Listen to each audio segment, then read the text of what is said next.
الشیطان الرجیم بسم اللہ الرحمن الرحیم۔ سامعین محترم، اللہ رب العزت کا لاتعداد و نامگن شکر ہے کہ اس خالق کائنات نے آج ایک مرتبہ پھر ہم سب کو مل بیٹھ کر اپنا اور اپنے حبیب علیہ الصلوۃ والسلام کا ذکر خیر کرنے کی توفیق عطا فرمائے۔ سامعین محترم، آج ہم اگلا باب شروع کرنے والے ہیں جس کا نام باب التوبہ ہے، یعنی یہ باب توبہ کے بارے میں ہے۔ انسان جب گناہ کرتا رہتا ہے تو کیا ان گناہوں سے بندہ بری ذمہ ہو سکتا ہے؟ کیا ان گناہوں سے چھٹکارا حاصل ہو سکتا ہے؟ کیونکہ انسان ہے، انسان کا معنی ہی نسیان یعنی بھولنے والا ہے۔ بھول سے انسان سے گناہ ہو جاتے ہیں، اور کچھ تو جان بوجھ کر بھی انسان کر دیتا ہے۔ تو اس حوالے سے یہ باب ہے کہ انسان اگر گناہ کر بیٹھے تو کیا واپس مڑنے کا کوئی راستہ موجود ہوتا ہے کہ وہ اللہ پاک کی بارگاہ میں دوبارہ جو ہے وہ ایک اچھے اور کامل انسان اور مومن کی حیثیت سے لوٹا جائے۔ تو آج کا باب توبہ کے بارے میں ہے۔ سب سے پہلے توبہ کی ڈیفینیشن ہوگی، اس کی تعریف ہوگی کہ توبہ کی کیسے کی جاتی ہے، توبہ کی شرائط کتنی ہے۔ تو علماء فرماتے ہیں کہ ہر گناہ سے توبہ واجب ہے، ہر گناہ سے توبہ واجب ہے۔ انسان جب بھی کوئی گناہ کرتا ہے، جان بوجھ کر کرے یا بھول کر کرے،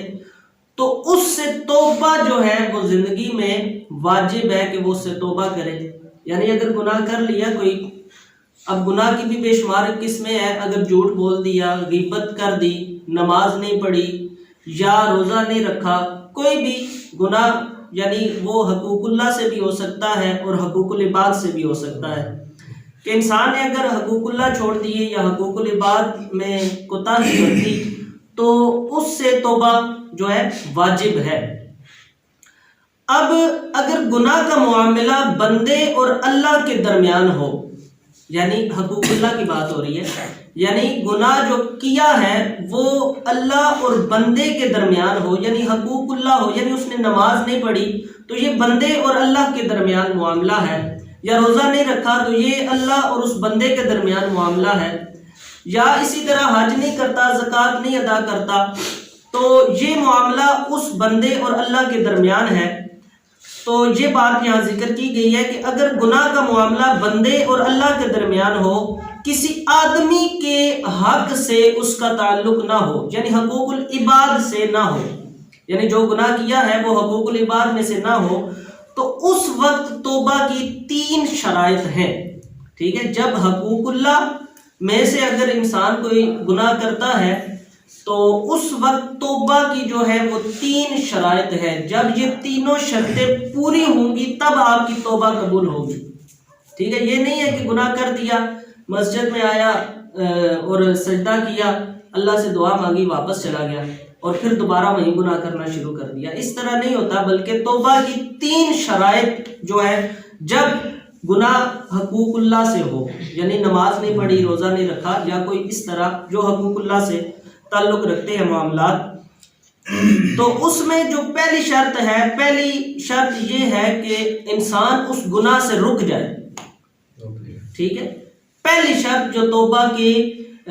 قبول ہونے کی ہے، توبہ کے صحیح ہونے کی جو شرط ہے، پہلی شرط یہ ہے کہ جب بندہ توبہ کر لے تو پھر اس گناہ سے رک جائے، اور دوسری جو شرط ہے کہ اس گناہ پر شرمندہ ہو۔ ٹھیک ہے، دوسری شرط کیا ہے توبہ کی؟ اس پر شرمندہ ہو بندہ، یعنی نماز نہیں پڑھی تو شرمندگی کے ساتھ رب کی بارگاہ میں آئے کہ مولا میں نے گناہ کیا ہے، نماز نہیں پڑھی، میں شرمندہ ہوں، ندامت والے آنسو لے کر اللہ کی بارگاہ میں آئے،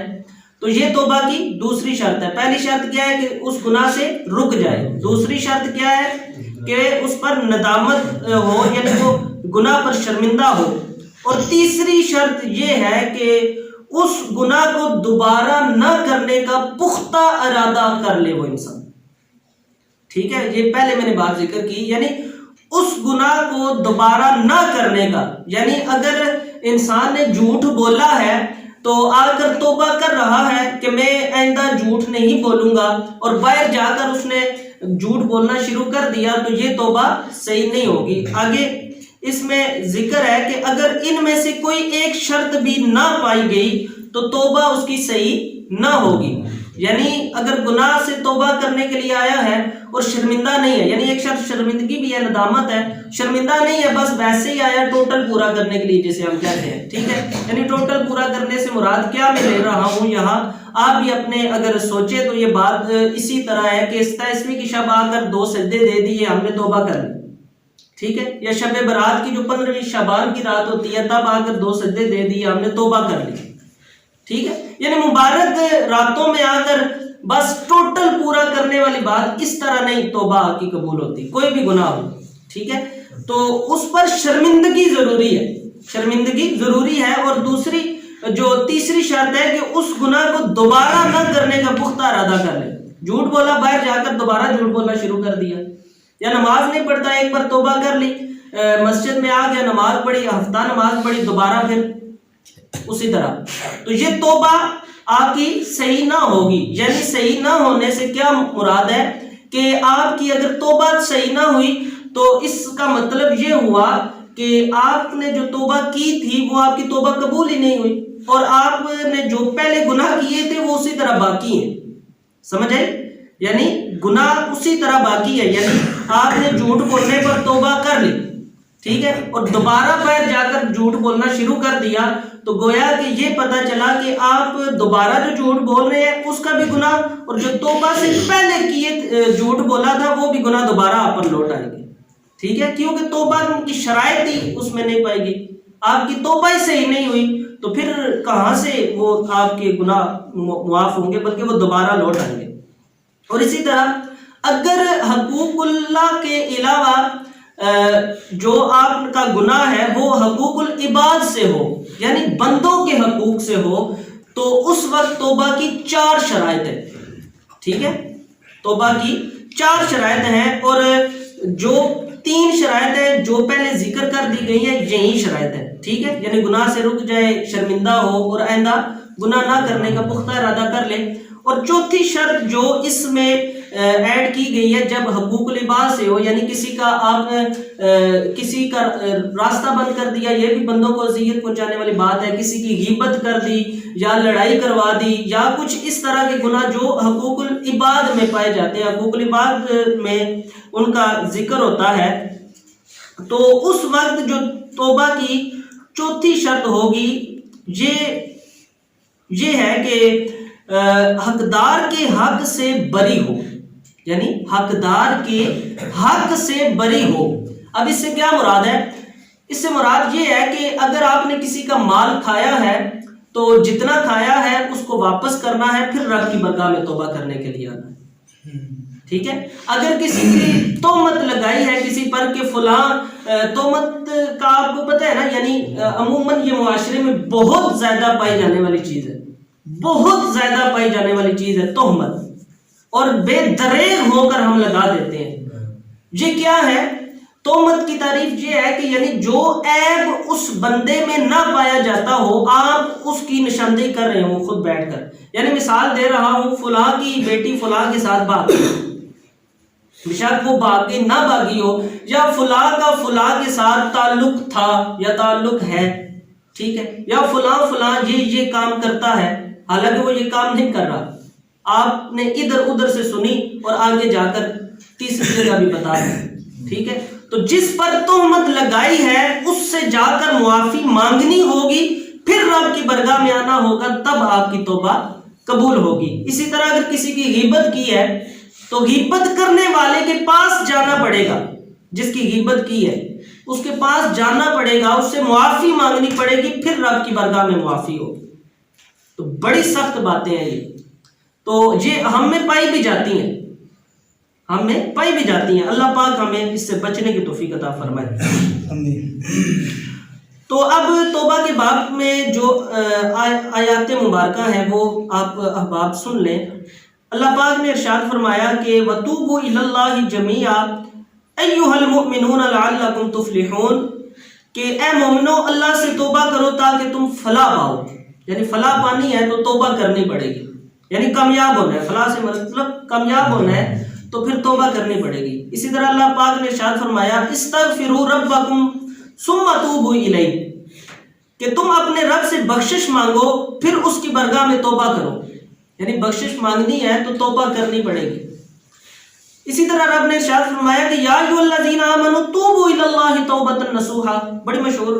توبہ کے باب میں یہ آیت مبارکہ ہے، جہاں بھی توبہ کا ذکر ہوتا ہے تو یہ آیت مبارکہ پڑھی جاتی ہے کہ اے ایمان والو اللہ تعالیٰ کی جناب میں سچے دل سے توبہ کرو، سچے دل سے توبہ کرو، یعنی توبۃ نصوحا۔ توبۃ نصوح کی علماء جو وضاحت فرماتے ہیں توبۃ نصوح سے مراد ہی یہی ہے، نصوح یعنی جس کام سے توبہ کر لی جائے پھر اس کو دوبارہ نہ دہرایا جائے،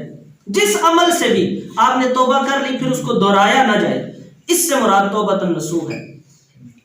تو یہ آیات مبارکہ تھی چند اس باب کے بارے میں۔ اب اس بارے میں ہم 3-4 احادیث مبارکہ پڑھیں گے۔ پہلی حدیث مبارکہ سیدنا ابو ہریرہ رضی اللہ تعالی عنہ سے روایت ہے، آپ نے فرمایا کہ میں نے رسول اللہ صلی اللہ علیہ وآلہ وسلم کو فرماتے سنا، خدا کی قسم میں ایک دن میں 70 سے زیادہ مرتبہ خدا سے بخشش کی دعا مانگتا ہوں اور توبہ کرتا ہوں، اور توبہ کرتا ہوں۔ یہ نبی کریم علیہ الصلوۃ والسلام ارشاد فرما رہے ہیں کہ ہم سوچ بھی نہیں سکتے کہ ان سے کوئی گناہ سرزد ہوا ہوگا، یا ہم گمان میں بھی یہ بات نہیں لا سکتے، لیکن وہ بھی کہتے ہیں میں 70 مرتبہ رب کی بارگاہ میں توبہ کرتا ہوں۔ اسی طرح دوسری حدیث مبارکہ اس باب میں ذکر کی گئی ہے کہ نبی کریم علیہ الصلوۃ والسلام نے ارشاد فرمایا کہ اے لوگو اللہ تعالیٰ سے بخشش مانگو اور اس کی طرف توبہ کر کے رجوع کرو، بے شک میں دن میں 100 مرتبہ سے زیادہ توبہ کرتا ہوں۔ اب پچھلی حدیث مبارکہ میں 70 کا عدد بیان کیا گیا تھا اور اس میں 100 کا ذکر کیا گیا کہ میں 100 مرتبہ توبہ کرتا ہوں۔ اب اگلی حدیث مبارکہ بڑی پیاری حدیث مبارکہ ہے، سنیے گا۔ سیدنا ابو حمزہ انس بن مالک انصاری جو خادم رسول اللہ صلی اللہ علیہ وسلم ہے، آپ سے روایت ہے کہ انہوں نے فرمایا رسول اللہ صلی اللہ علیہ وآلہ وسلم نے فرمایا کہ اللہ تعالیٰ اپنے بندے کی توبہ سے اس شخص سے زیادہ خوش ہوتا ہے جس کو بے آب و گیا چٹیل میدان میں گم ہونے کے بعد اونٹ مل گیا ہو۔ اب اس حدیث مبارکہ کی تشریح اگلی حدیث مبارکہ میں آپ کو سمجھ آ جائے گی۔ تھوڑا سا اس کے بارے میں آپ کو بتاتا چلوں، یعنی ایک شخص ہے اور اس کا چٹیل میدان، پہلے میں نے آپ کو ایک بار اس کی وضاحت کی تھی کہ جہاں کوئی انسانی یا چرند پرند کوئی بھی اس کا وجود نہ پایا جاتا ہو، ایسا میدان یعنی جس میں انسانی زندگی نہ ہوتی ہو، اس کو چٹیل میدان کہتے ہیں۔ تو وہاں کوئی انسان کا اونٹ گم ہو جاتا ہے اور اچانک سے اس کو اونٹ مل جاتا ہے، تو اس بندے کو جتنی خوشی ہوتی ہے نا، اتنی خوشی رب تعالیٰ کو ہوتی ہے جب انسان توبہ کرتا ہے، ٹھیک ہے۔ اسی سے مسلم کی ایک روایت میں یہ الفاظ ہیں، یعنی اسی حدیث مبارکہ کو تھوڑا سے الفاظ زیادہ کر کے یوں ذکر کیا گیا ہے کہ اللہ تعالیٰ سے جب اس کا بندہ توبہ کرتا ہے، اللہ تعالیٰ کا بندہ جب اس سے توبہ کرتا ہے تو اللہ تعالیٰ اس بندے کی توبہ سے اس سے زیادہ خوش ہوتا ہے جتنا تم میں سے وہ شخص خوش ہوتا ہے جو چٹیل میدان میں سفر کر رہا ہو۔ وضاحت بیان کی جا رہی ہے، سفر کر رہا ہو تو اس کی سواری گم ہوگی، اس کا کھانا پینا اس سواری کے اوپر ہو، یعنی اس کی سواری گم ہوگی اور اس کا کھانا پینا اس کے سواری کے اوپر ہو، اور وہ اپنی سواری سے نا امید ہو گیا ہو اور کسی درخت کے پاس آئے، اس کے سائے میں لیٹ جائے، حالانکہ وہ سواری سے مایوس ہو چکا ہے، یعنی وہ گم ہو گئی ہے، ساز و سامان بھی اس کا کھانے پینے کی اشیاء ساری اس کے اوپر ہے، ٹھیک ہے، اور وہ گم ہوگی اور وہ بے یار و مددگار ایک درخت کے سائے میں آتا ہے اور لیٹ جاتا ہے، تو اسی دوران اس کی سواری اس کے پاس آ کھڑی ہو، اسی دوران اس کی سواری اس کے پاس آ کھڑی ہو اور وہ اس کی لگام پکڑ لے اور پھر زبردست خوش ہونے کی وجہ سے یہ کہہ اٹھے کہ اے اللہ تو میرا بندہ ہے اور میں تیرا رب ہوں، یہ غلطی بہت زیادہ خوشی کی وجہ سے ہو، یعنی انسان میں خوشی آتی ہے نا کوئی، تو اس کے منہ سے ایسے الفاظ نکل جاتے ہیں جو غلطی سے ہوتے ہیں، خوشی اتنی زیادہ ہوتی ہے، تو وہی ذکر کیا جا رہا ہے کہ وہ خوشی اتنی ہے اور غلطی سے اس کے منہ سے یہ الفاظ نکل جاتے ہیں کہ اے اللہ تو میرا بندہ ہے اور میں تیرا رب ہوں، تو یہ غلطی سے انسان کے منہ سے نکل جائے، اتنی زیادہ اس کو خوشی ہوتی ہے۔ تو اس بندے کو جتنی خوشی ہوئی ہے نا کہ اس کی سواری مل گئی، جس کا ساز و سامان اس کے اوپر تھا، اس بندے کو جتنی خوشی ہوتی ہے، اس سے کئی گنا زیادہ رب تعالیٰ کو خوشی ہوتی ہے جب اس کا بندہ اس کی بارگاہ میں توبہ کرتا ہے۔ تو یہ توبہ کی فضیلت کے بارے میں احادیث مبارکہ تھی، تو آخری حدیث مبارکہ بھی پڑھ لیتے ہیں، پھر آگے ہم اگلے ہفتے کو پڑھیں گے۔ یہ حدیث مبارکہ سیدنا ابو موسیٰ عبداللہ بن قیس الاشعری رضی اللہ تعالی عنہ سے روایت ہے کہ نبی کریم علیہ السلام نے ارشاد فرمایا کہ اللہ تعالیٰ رات کو اپنا دست قدرت پھیلاتا ہے، اللہ پاک رات کے وقت اپنا دست قدرت پھیلاتا ہے تاکہ دن کا گناہ گار توبہ کر لے، تاکہ دن کو انسان گناہ کرتا رہتا ہے تو تاکہ وہ رات کے وقت اللہ کی بارگاہ میں، اگر جو دن کے وقت گناہ کرتا ہے وہ رات کے وقت اللہ کی بارگاہ میں توبہ کر لے، اور دن کو دست قدرت پھیلاتا ہے تاکہ رات کا گناہ گار توبہ کر لے، یعنی دن کو بھی اس کی دست قدرت پھیلا ہوتا ہے، یعنی اس کی رحمت جوش میں ہوتی ہے کہ جس نے رات کے وقت گناہ کیا ہے وہ دن کے وقت ہی توبہ کر لے، اور یہ توبہ کی قبولیت کا سلسلہ قائم رہے گا یہاں تک کہ سورج مغرب سے طلوع ہوگا، ٹھیک ہے، یہ قیامت کی نشانی ہے، آخری نشانی ہے جب مغرب کی طرف سے سورج طلوع ہوگا، ویسے مشرق کی طرف سے طلوع ہوتا ہے نا، تو قیامت کی سب سے آخری اور بڑی نشانی بھی یہی ہوگی کہ جس دن قیامت آنی ہوگی اس دن جو ہے وہ سورج مغرب کی طرف سے طلوع ہوگا۔ تو بیان جو یہاں ذکر کیا گیا ہے کہ یعنی قیامت والے دن تک یہ سلسلہ جاری رہے گا کہ رات کے وقت رب کی رحمت جوش پر ہوتی ہے، اس کا دست قدرت پھیل جاتا ہے کہ دن کو گناہ کرنے والے واپس آ جائیں، اور دن کے وقت پھیلا دیتا ہے وہ دست قدرت کے رات کے وقت گناہ کرنے والے واپس آ جائیں۔ تو اللہ پاک ہمیں سچی اور پکی توبہ کرنے کی توفیق عطا فرمائے۔